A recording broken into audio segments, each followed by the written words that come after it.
दोस्तों, आपने रानी मुखर्जी जी की इस साल रिलीज हुई controversial film mister Chatterjee versus Norway तो देखी ही होगी, और अगर नहीं भी देखी है तो इसके बारे में तो सुना जरूर ही होगा। जी हाँ, यह फिल्म एक माँ की सच्ची घटना पर आधारित है जिसने नॉर्वे से लेके इंडिया तक सभी को हिला के रख दिया था। उस माँ का नाम है सागरिका चक्रवर्ती, जिनकी किताब the journey of a mother के आधार पर ही इस फिल्म को बनाया गया है। तो आज के इस वीडियो में हम आपको बताएंगे कि कैसे एक माँ की ममता ने दो देशों को झुकने पे मजबूर कर दिया। तो इस वीडियो को पूरा जरूर देखिएगा, लेकिन उससे पहले आपसे रिक्वेस्ट है कि अगर आप चैनल पर पहली बार आए हैं तो इसे सब्सक्राइब करके बेल आइकॉन को प्रेस कर दीजिए ताकि हमारे लेटेस्ट अपडेट्स आप तक पहुँचते रहें।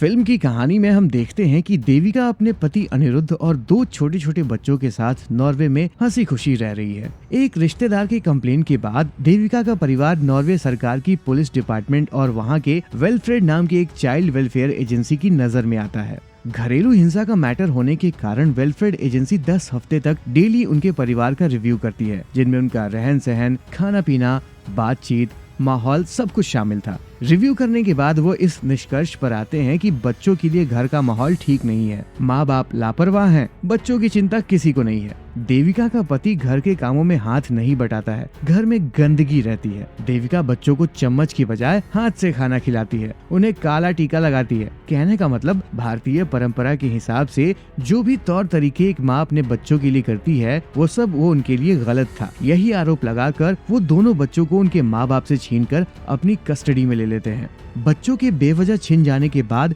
देविका पूरी तरह से हिल जाती है, और हो भी क्यों ना, आखिर वो एक माँ जो है, कोई भी माँ अपने बच्चे से अलग होकर तड़पेगी ही, छटपटाएगी ही। इसी छटपटाहट में इमोशनल होकर वो कई गलतियां करने लगती हैं। वो बच्चों को वेलफ्रेड की कस्टडी से लेकर दूसरे देश भागने की कोशिश करती है, लेकिन पकड़ी जाती है, जिस कारण उसे मानसिक रूप से अस्थिर यानी कि पागल करार दे दिया जाता है। उसकी इस लड़ाई में वो पूरी तरह से अकेली पड़ गई थी, कोई उसका साथ देने को तैयार नहीं था। यहाँ सबसे बड़ी दिक्कत यह थी कि उसे नॉर्वे की सरकार के साथ साथ भारत के उसके अपने लोगों से भी लड़ना पड़ता है। करीब 2 साल तक लड़ने के बाद आखिरकार एक माँ के आगे दोनों ही देशों की सरकार को झुकना पड़ता है। तो देविका के इस संघर्ष की कहानी को जानने के लिए आपको यह फिल्म देखनी ही पड़ेगी।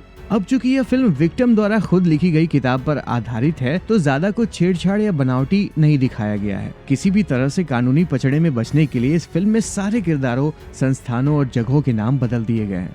जैसे सागरिका का नाम बदलकर देविका कर दिया गया है और बर्नवर नेट का नाम बदलकर वेलफ्रेड कर दिया गया है। फिल्म देखने के बाद हर कोई यही जानना चाह रहा था कि क्या ऐसा कुछ सच में हुआ था? क्या सच में एक माँ की ममता के आगे एक देश को अपना कानून बदलना पड़ा?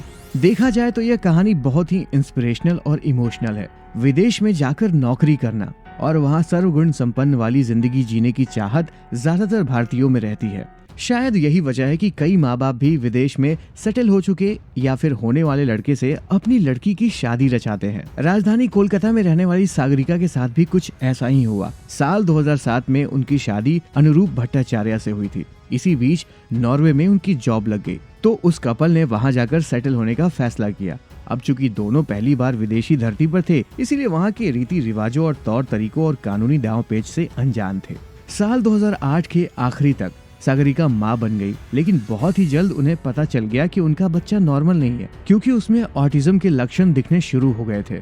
अब किसी भी माँ बाप के लिए ये किसी डरावने सपने से कम नहीं होता है कि उनका बच्चा इस तरह की लाइलाज बीमारी का शिकार हो जाए। इसीलिए दोनों बच्चों की देखभाल में लग गए। साल 2010 में सागरिका ने दूसरे बच्चे को जन्म दिया, जो कि लड़की थी। दोनों बच्चों की उम्र में 2 साल का अंतर था, इसीलिए दोनों की एक साथ देखभाल करना उनके लिए बड़ा चैलेंज था।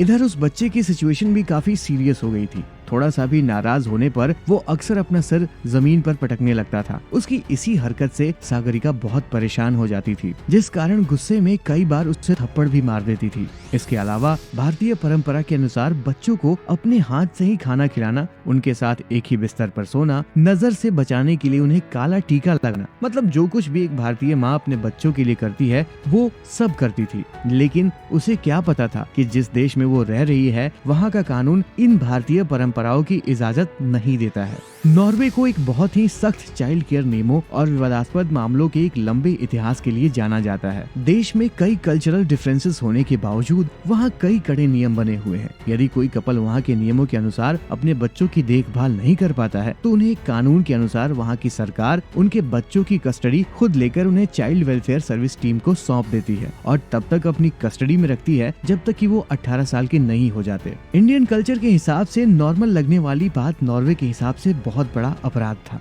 साल 2011 का समय था और सागरिका अपने बच्चों को पालने में बिजी रहती थी और उनका पति अपने जॉब में बिजी रहता था। इसी बीच उनके साथ वो हुआ जो उन्होंने सपनों में भी नहीं सोचा था।